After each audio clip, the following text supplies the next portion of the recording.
Hello বন্ধুরা, আজকে আমি আপনাদেরকে দেখাবো ভোলা ভ্রমণ।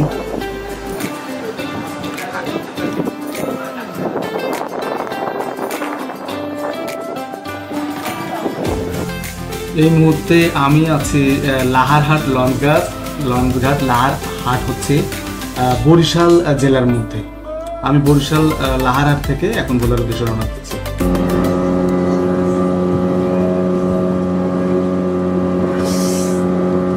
হ্যালো ভিউয়ার্স, যারা দেখছেন, আমি আজকে যাচ্ছি ভোলা লাহারহাট থেকে ভোলা স্পিড বোটে।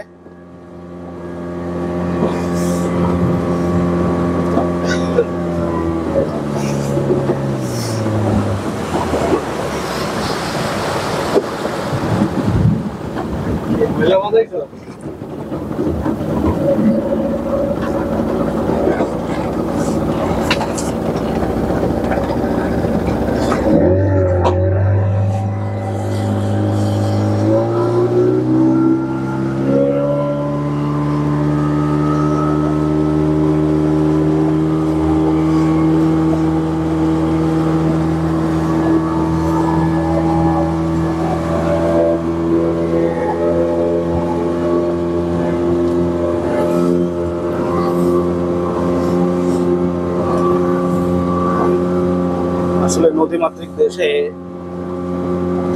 নদীতে না আসলে বোঝা যায় না যে বাংলাদেশ এত সুন্দর।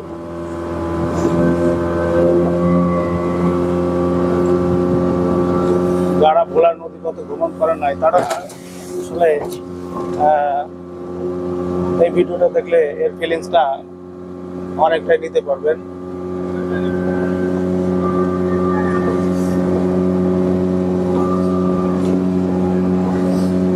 হ্যাঁ বন্ধুরা, আপনারা এতক্ষণ দেখলেন লাহারহাট থেকে ভোলা ভেদুরিয়া লঞ্চ ঘাটে কীভাবে আসতে হয় স্পিড বোটে।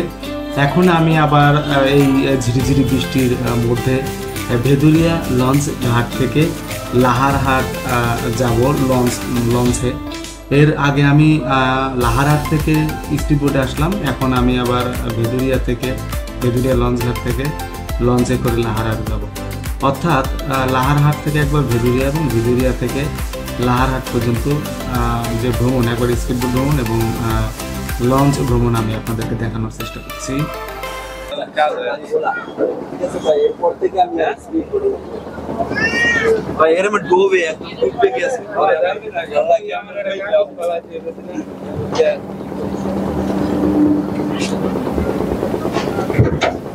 আমার ওই যে একটা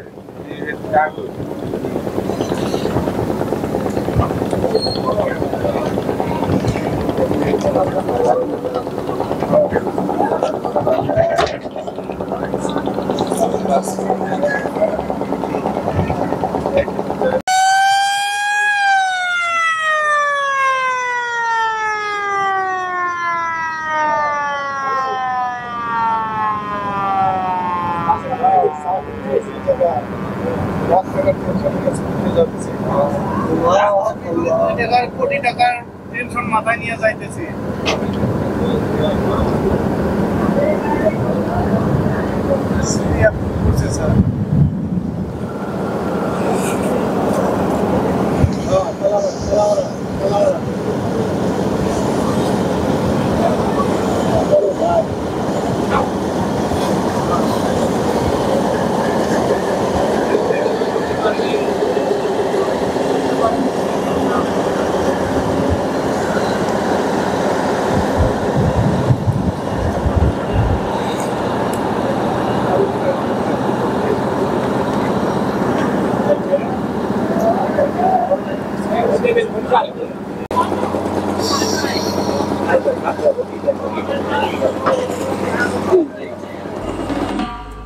আসলে নদী পথের এই ভ্রমণ যদি কেউ না করেন, আসলে বাংলাদেশ যে নদীমাতৃক দেশ, এই নদীমাতৃক দেশে এত সুন্দর পরিবেশ, আসলে ভোলা ভ্রমণ না করলে এটা সহজেই অনুমান করা যায় না।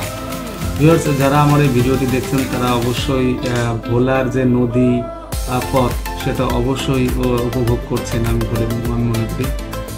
আর আমার এই ভিডিও যদি ভালো লাগে অবশ্যই বন্ধুরা, যারা আমার এই ভিডিও দেখছেন, আজকে আমি আছি ভোলা টু বরিশাল নৌ রুটে লঞ্চে। এখন দেখেন একটা এত সুন্দর একটা প্রাকৃতিক দৃশ্য, যে এই পাশে বৃষ্টি আর ওই পাশে রোদ। আসলে নদীমাতৃক দেশ বাংলাদেশে এই ভোলা জেলায় ভ্রমণ না করলে আপনি বুঝতে পারবেন না যে বাংলাদেশের মাঝে ভোলা জেলাতে এত সৌন্দর্য লুকিয়ে আছে। যারা এখনো এই বরিশাল জেলায় ভ্রমণ করেন নাই বা ভোলাতে ভ্রমণ করেন নাই, তারা আসলে এই আমাদের এই দেশ বাংলাদেশ নদীমাতৃক দেশ ভোলা জেলা অবশ্যই আপনাকে ভ্রমণ করতে হবে। কারণ ভোলাতে কি নেই, ভোলাতে আপনি আসলে এখানে বড় বড় নদী দেখতে পাবেন এবং এই নদীতে আসলে অনেক বড় বড় মাছ পাওয়া যায়। এখন হয়তো মাছ ধরা নিষেধ, যার কারণে নদীতে মাছ ধরার ট্রলার আমরা দেখতে পাচ্ছি না। বৃষ্টিময় পরিবেশ, আজকে হালকা বৃষ্টি হচ্ছে, আর এই বৃষ্টির মাঝে আসলে এই নৌকা ভ্রমণটা বড়ই মনোরম। এই দেখতে পাচ্ছেন যে সামনে রোদ, একটু আগে কিন্তু আমরা বৃষ্টির ফিলিংস পাইছি, আর বৃষ্টির পরে দেখেন কি সুন্দর রোদ। এটাই হচ্ছে ভোলা জেলার বৈশিষ্ট্য, এই রোদ এই বৃষ্টি। এই সুন্দর প্রাকৃতিক পরিবেশে আপনাকে আসতেই হবে। আর আসলে ভোলায় এই লঞ্চ ভ্রমণ না করলে আসলে আপনি ভোলার সৌন্দর্য বুঝতে পারবেন না।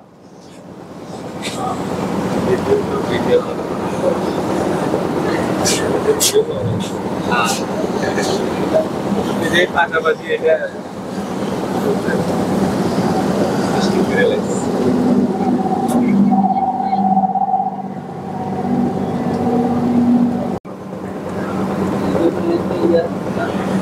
এই যে রংধনুটা, এই যে এটা কি ক্যামেরায় ধরা পড়বে? রং ধনু ধরা পড়াটা কঠিন। দেখেন রং ধনু, ও সুন্দর রং ধনু। হ্যাঁ, আসলে রং ধনুটা দেখাতে গেলে আমাকে ওই পাশে যেতে হবে, যদিও বৃষ্টি। অনেক সুন্দর রং ধনু।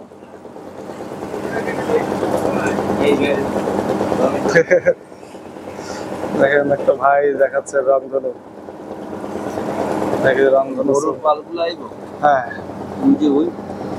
দেখে জুম করলে অত আসবে না, অনেক দূর হয়ে যায় তো, তারপর চেষ্টা করতেছি।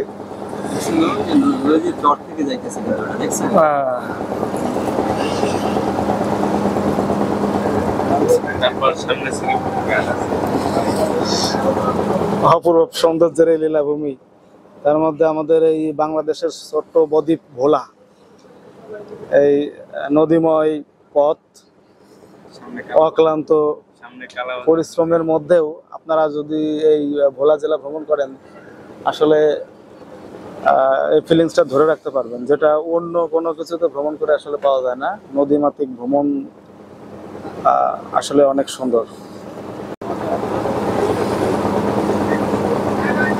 এদের কি যে দুর্ভোগ, ওই যে যারা চরের মধ্যে মধ্যে বাড়ি, এই সাইডেও ওই পাশে গিয়া মানে ওই গ্রামের পরে তো নদী নাই, এই গ্রামের পরেই তো নদী। ও কি নদী? কেন গ্রামের পরে তো আপনার ওইটাই তো লক্ষ্মীপুরের তো নদী, ওটা মেঘনা যেটা বড়, এটাই তো এটার পরে, এটার পরে।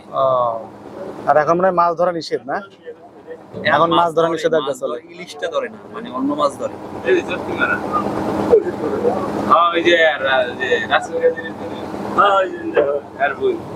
সামনে যে একটু ভিডিও নেই।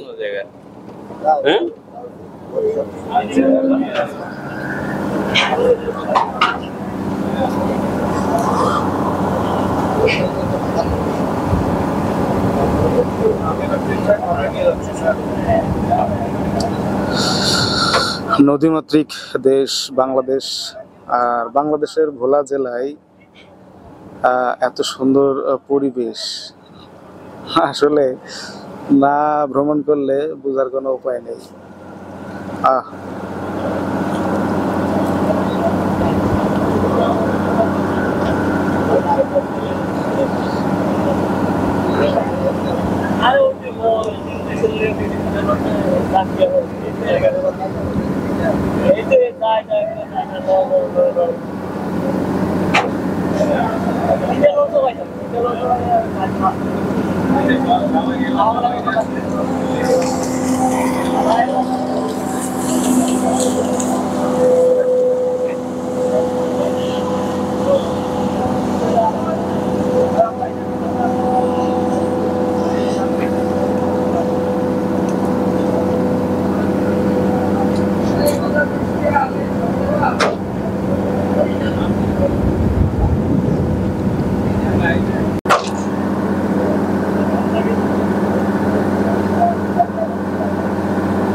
আমাদের পল্টনটা সামনে গেলে হুম, আমার একটা পিক তুলে দিয়ে।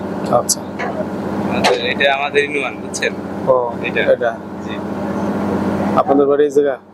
জি, এই গ্রামে। ভোলা গেছিলেন কেন? হ্যাঁ, ভোলা গেছিলাম কোচঘাট উঠছি যে ওই চাস্তু ভাই বড় ভাইয়ের সাথে দেখা করতে। ও,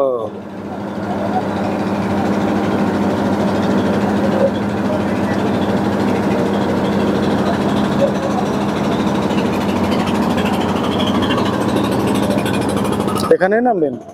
যে এই যে সামনের গাড়ি না, হ্যাঁ, এই যে সামনে গাড়ি আছে ওই জায়গায় একবারে পল্টন বরাবর যায়, ওই যে এটা আছে ছবি তুলে। আচ্ছা।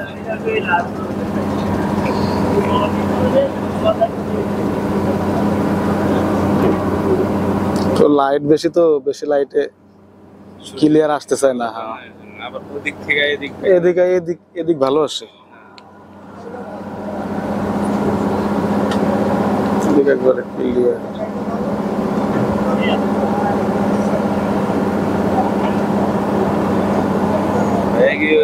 ওদিক থেকে ঢাকা থেকে আসছেন না বলা কোনো অফিসিয়াল কাজে গেছে? না, ভোলা অফিসিয়াল কাজে আছে। অফিস সামনে বড় বাজার আছে।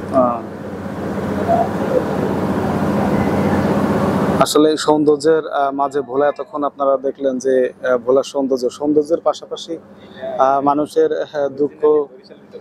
দুঃখ কষ্টেরও শেষ নাই। দেখেন এই নদীর কূলের যে বাড়িগুলি, এই বাড়িগুলির হচ্ছে ভাঙা করার মধ্যে দিয়েই এখানকার জীবন ব্যবস্থা। তারপরেও আসলে এই নদীর কূলে বসবাস করতে হলে যুদ্ধ করেই বেঁচে থাকতে হয়।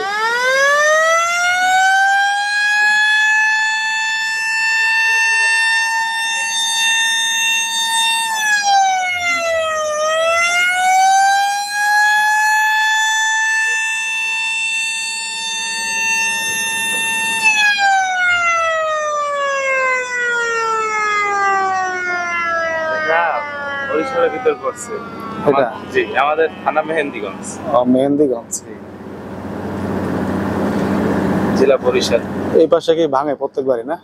এই পাশে এখন একটু কম ভাঙে, মানে বেশি অংশে এই যে একটা ট্যাক্স সিস্টেম আছে না, হ্যাঁ, দেখা এদিকে, ওইটার পর ওইটার ওদিকে ভাঙে। ওইটার ওদিকে একটা হাই স্কুল আছে, মানে ফলো করবেন ওইটা, ওই চাইলে ওই জায়গা থেকে একটা ভিডিও ফুটেজ নিতে পারবেন। একটা হাই স্কুল আছে একবারে নদীর সাথে। এই যে এই যে গাছগুলোর পরে ওদিক এটা এই প্রত্যেকবারই এরকম দুই এক হাত করে ভাঙে নাকি আরো বেশি? এই মানে আপনার গতদিন ধরেন এই যে ভাঙনটা দেখা যাচ্ছে, তাই এখান থেকে আগামী বছর কোন পর্যন্ত যেতে পারে আপনি মনে করেন? আগামী বছর এটা আপনার যদি আগের মতো স্বাভাবিক ভাঙে, আমাদের বাসায় 2-3 বার ভাঙছি, 3-4 বার ভাঙছি, আগামী বছরের থেকে আরো 1.5 কিলো কি 2 কিলো যাইবে সর্বোচ্চ। না 1.5 কিলোমিটার তো অনেক, এত অনেক ভাঙে, এটা অনেক ভাঙে।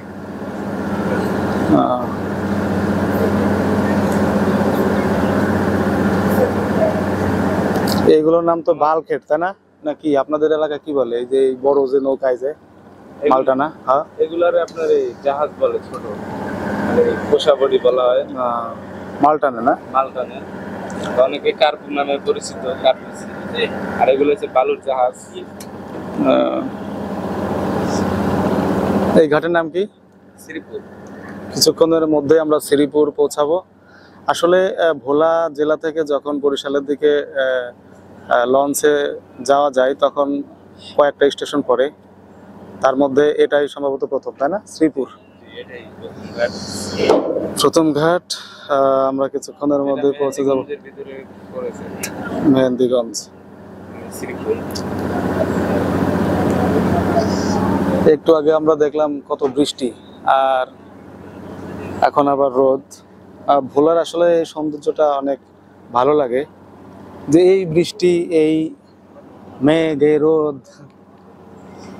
বিশেষ করে বর্ষাকালে নদীর রূপটা অনেক সুন্দর, মানে পানি ভর্তি থাকে, সবসময় পানি থাকে, কিন্তু বর্ষাকালটা বেশি।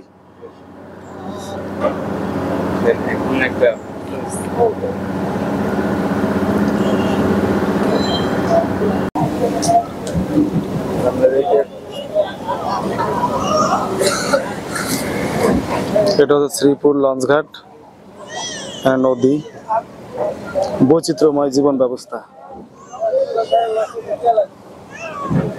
এগুলো যে মাছ ই করে, মাছের ট্রলার, মাছ ই করা হয়।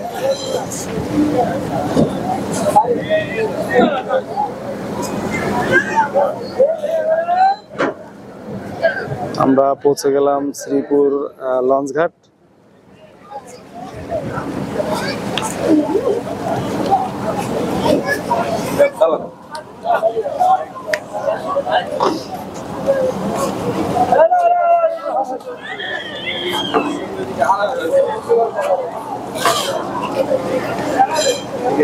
আচ্ছা ভাই, ঠিক আছে, আল্লাহ হাফেজ। আপনি নক দেন, আমি আপনাকে দিয়ে দেবো, ঠিক আছে।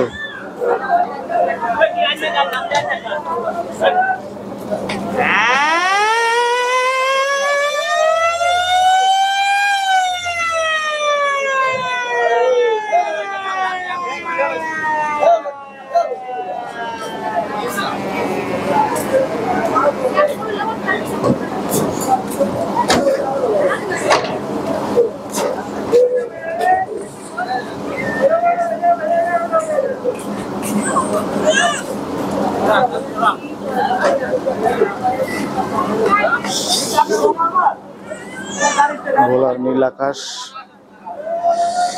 সেদিকে নীল আকাশ, এদিকে বৈচিত্র্যময় পরিবেশ।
আসলে নদীমাতৃক দেশ ভোলায় আপনি যদি ভ্রমণ না করেন, তাহলে যে এখানে যে বৈচিত্র্যময় পরিবেশ, সেটা আপনি কখনোই বুঝতে পারবেন না। আমরা এতক্ষণ যে নদীর মাঝে ছিলাম, সেটা আসলে কালা নদী। আমরা এখন এই কালা নদীর যে মোহনা, সেই মোহনার মধ্যে আমরা পৌঁছাইছি। এখন পুরোটাই ঢেউ আর শুধু স্রোত।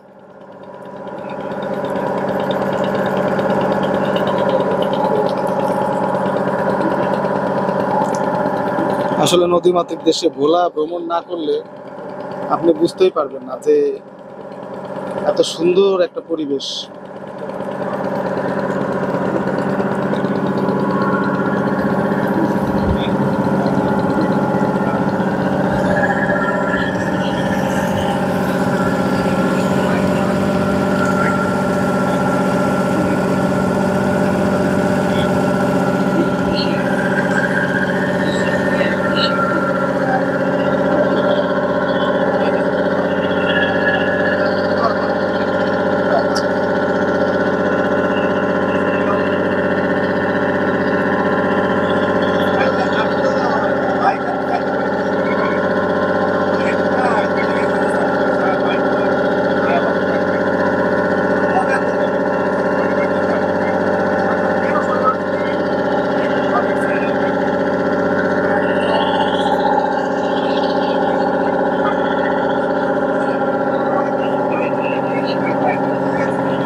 দেখছেন কি ঢেউ।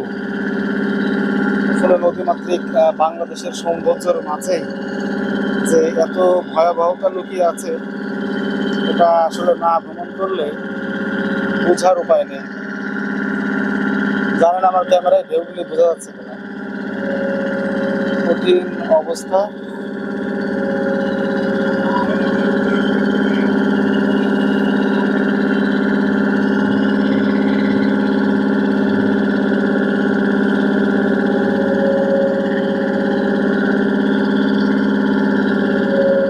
আসলে এর মাঝে স্পিড বোটে আসা রিস্ক, তারপরেও মানুষ প্রয়োজনের তাগিদে আসা যাওয়া করে।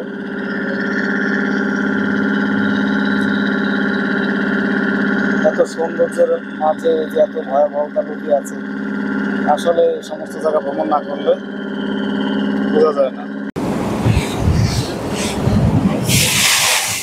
আসলে ভোলার নদীমাতৃক সৌন্দর্যের মাঝে যে এত ভয়াবহতা আছে, সেটা এই ঢেউ না দেখলে বোঝা যায় না।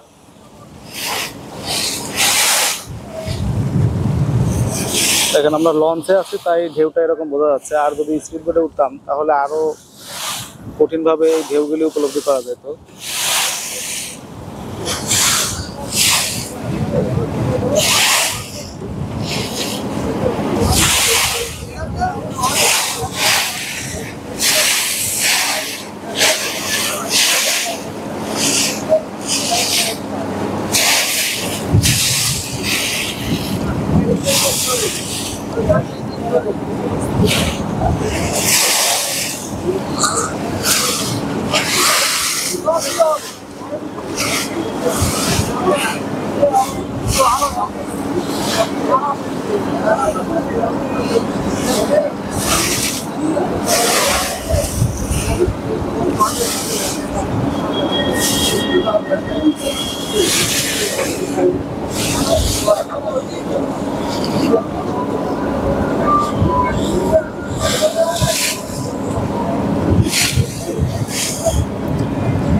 আমরা তো বাড়ি করছি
ভিউয়ার্স, এতক্ষণ দেখলেন আপনারা বরিশাল বিভাগের ভোলা জেলার নৌপথে ভ্রমণ।